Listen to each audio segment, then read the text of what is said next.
Get ready, Mr. Vice Chairman, sir. At the outset, I must express my thanks to the honorable members on both sides of the House who have participated in the discussion on the sixth five-year plan document. Honorable members will very kindly appreciate it that within the short time at my disposal, it will not be possible for me to clarify all the points which they have raised during the course of the discussion. I am going to confine my remarks to certain important aspects of the discussion. Through I have taken note of almost all the points which honorable members made during the course of the discussion. At the outset, I must also say that one of the honorable members was pleased to ask what is the purpose of having this kind of a discussion 1.5 year or almost 2 years after the plan has started.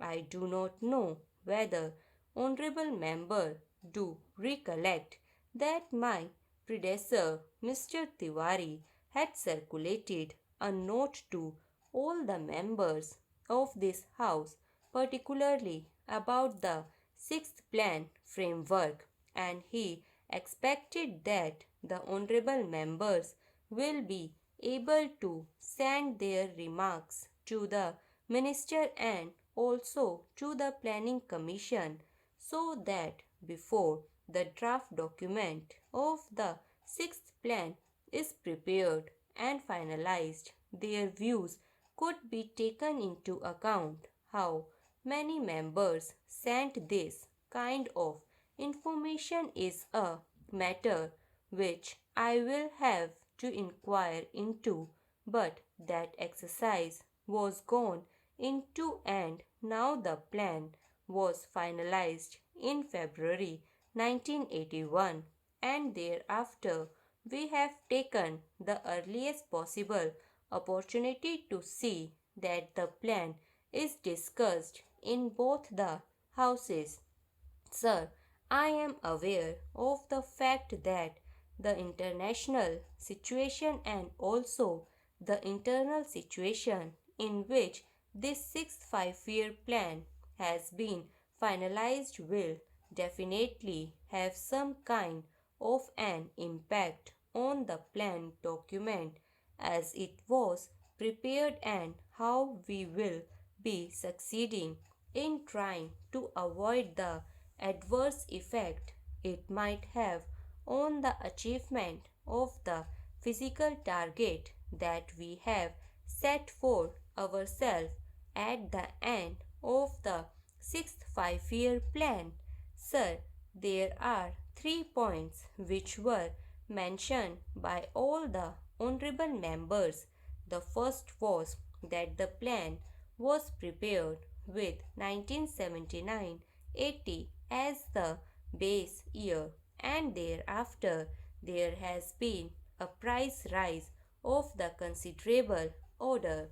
Sir, the first thing which I would like to clarify is about the inflationary trend which has set in. One of the honorable members, Sri Shankar Ghosh, a very experienced member of this house who had also been in the planning commission and knows the intricacies of how the things are being worked out, has been pleased to state there that the rate of inflation is very high, and added to that the balance of payment position is going to be very bad compared with the percentage that we have worked out for the sixth plan as a whole. For imports for the first year, the import bill has risen very high. Then, how is this assumption going to be correct? That is the point, and a very valid point, which he raised during the course of the discussion. Sir, he also mentioned about the Honorable Finance Minister making his speech at Kanpur, wherein he seemed to have made a reference that a latent inflationary trend is a kind of a stimulant to the economy. Sir, the inflationary trends we cannot view in isolation. Honorable Sri Shankar Ghosh will definitely agree with us that there are two factors which will have to be taken into account. The first factor is the international situation which is now obtaining.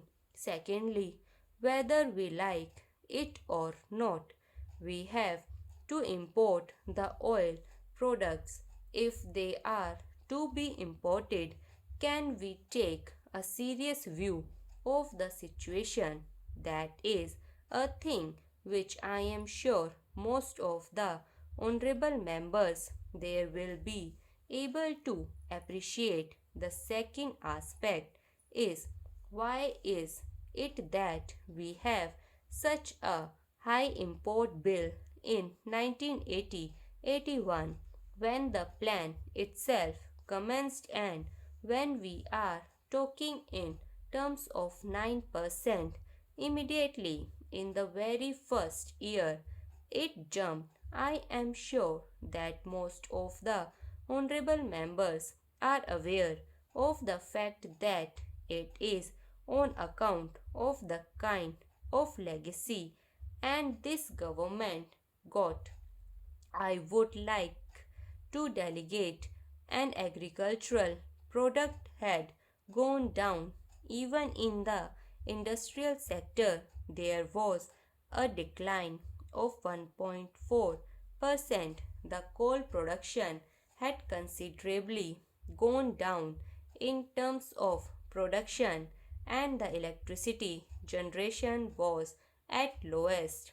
If we had to make a beginning, which in fact is within the control of the government of India, with these infrastructural facilities which will have to be provided both in the agricultural sector and the industrial sector, concreted efforts will have to be made.